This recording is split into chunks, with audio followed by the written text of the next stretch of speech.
Originally we started riding mainly because I hated EasyJets. I didn't want to fly with them anymore.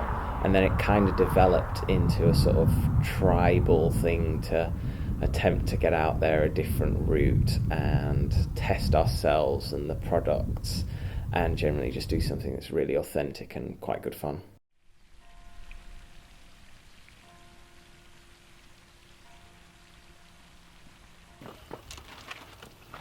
It's great fun really, because all you have to worry about is getting up, eating breakfast, getting on your bike, getting to the finish, having a shower, eating, going to bed. So you kind of get this little sneak insight into what it's like to just have to ride your bike.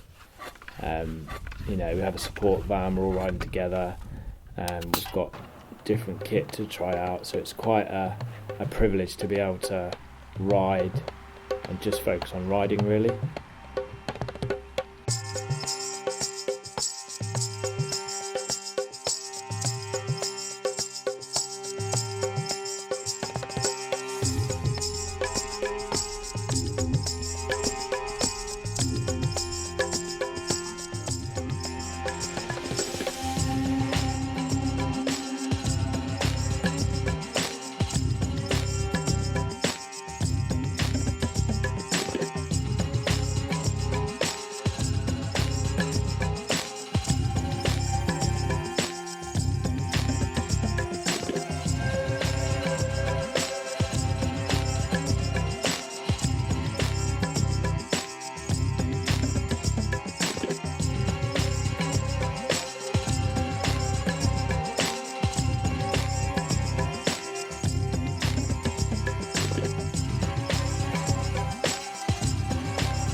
King of the mountain!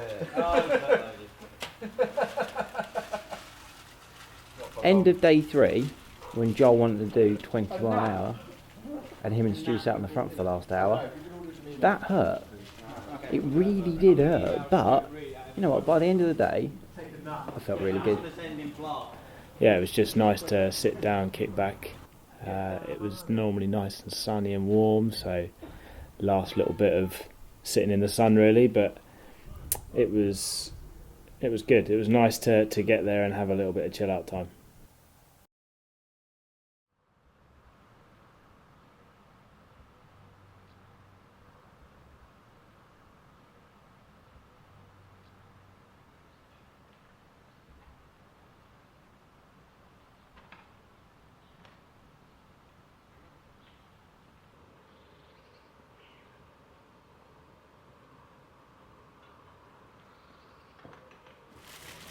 That's brilliant. The sport van is brilliant. It means you can take less stuff in your pockets and you can concentrate on taking food in it. If you do what I did on day 4 and leave your room key in your back pocket, it means you can get towed back on at 60k an hour. And it just means there's that level of sport, and Dom's pretty good at barking orders, and he's a pretty good mechanic, so if you did have a problem, major problem, we only had punches, he's there. Hello boys. Hello boys. Oh, Raspberry Ripple, we're back. We are back.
Yeah, the end of day 4, we had a climb to finish.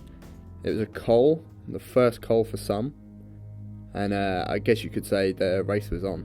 The climbs, it's not a massive climb, but on the grand scheme of stuff in the UK, it probably is pretty big. So it's about 6k long. It's just one main busy road. So you come out of, I can't remember the name of the town, but you just come out of this town, set of traffic lights, and then it just sort of gradually goes up, and then you have a sharp, a sharp left turn. It's a pretty wide road, then goes up, you've got another right hand hairpin, and it kind of snakes up the side of the hill. After 700k, about 20 mile an hour average, I was pretty knackered. I thought, screw it, I'll give it a bash, I'll try and sit on Joel's wheel. It became apparent pretty quickly that wasn't going to happen, and so it was myself, Joel and Stu that, as the traffic lights turned, the hammer went down, so to speak, and then it just sort of separated between myself, Stu and Joel. Joel was up front. I sort of dropped off Stu's wheel and chewed my way to the top. It wasn't a pretty sight. I was absolutely shattered. I think everyone was though. So anyway, but Joel was in a different class of himself, so it just left to Brian and myself to climb the col, which was pretty awesome. I hadn't probably put as much training in as I should have done. Brian definitely put the training in. However, on the day, I think we felt pretty closely matched, so we decided that Team Tiny would climb to the top of the col, and yeah, that was awesome. I'll probably speak about Mr. Mike Rice, who I've worked with for about 10 years, and 8.5 of those I never really saw him ride a bike. So to see him sort of jump on and do the ride was pretty impressive. He's sort of a slipstream king, sort of sat there locked onto the wheels at the back, knew when he was tired, knew when to sort of have a rest. Yeah, really impressed.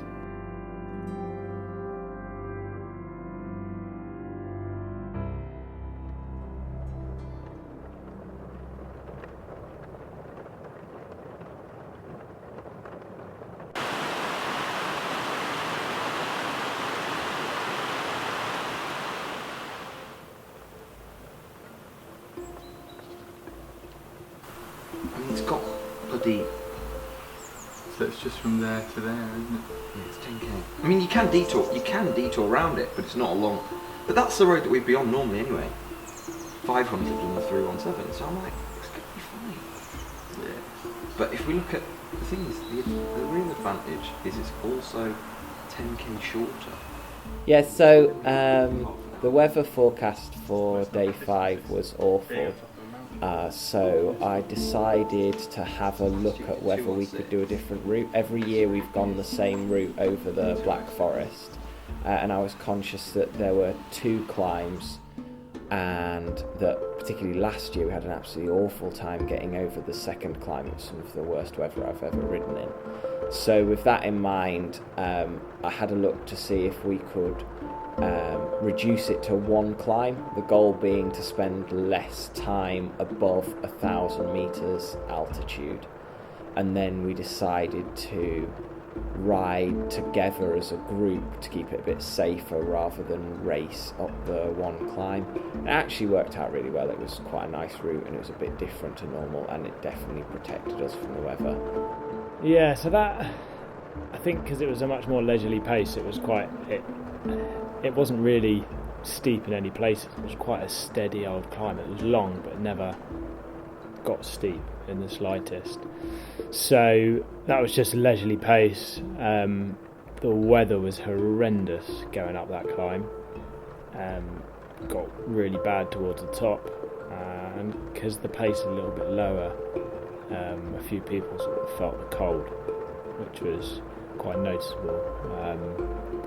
So yeah, that was just a steady old cruise up really.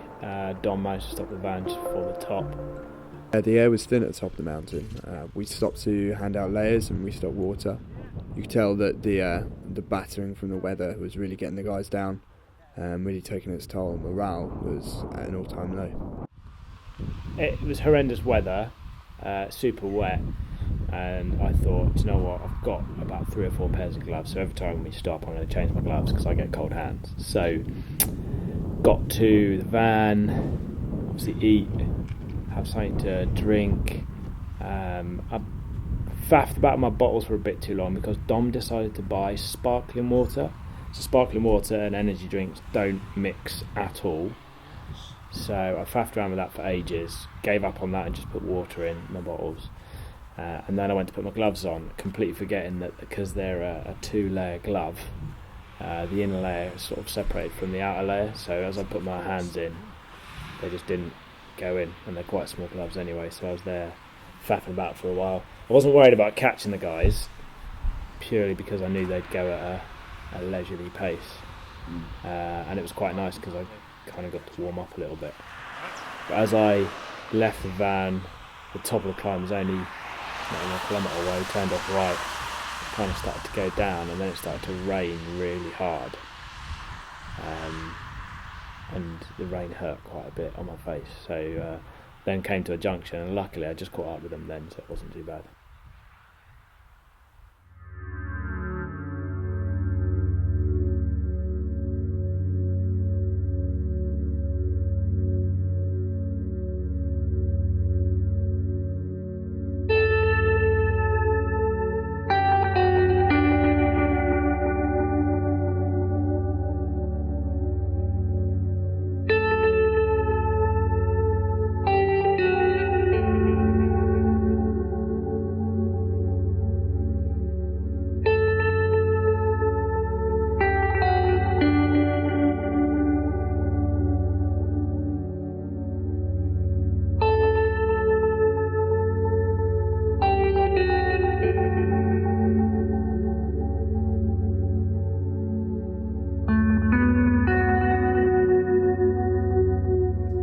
Terrible. It's like stabbing needles into your eye. It's a continuum. It's pretty good. They're a chilled out bunch of guys. I don't think you could do this in many other places. It's sort of we can chill out and have a beer afterwards, and we can have a laugh on the ride, and it never gets taken too seriously. Yeah, it's good. That's probably the best bit of it. Having 8 riders who like riding their bike, are there for the fun of it.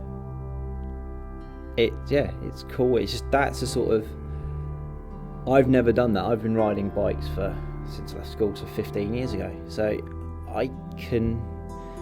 I've done lots of things. I've been to Mallorca, I've done the Alps, I've done the Pyrenees, I've raced in Australia. That's the first time I've done 5 days consecutively over 100 miles. And it's just fun doing it with other people some of them have done it before, others we had to coach a bit, and that was fun. It made it interesting. Build up a good relationship, a good friendship, but predominantly the ride felt like we were just riding with friends opposed to colleagues, which it was brilliant, a lot of fun. Yes, definitely. Yeah. Definitely. Rain, sunshine, massive crosswinds. Yes, do it.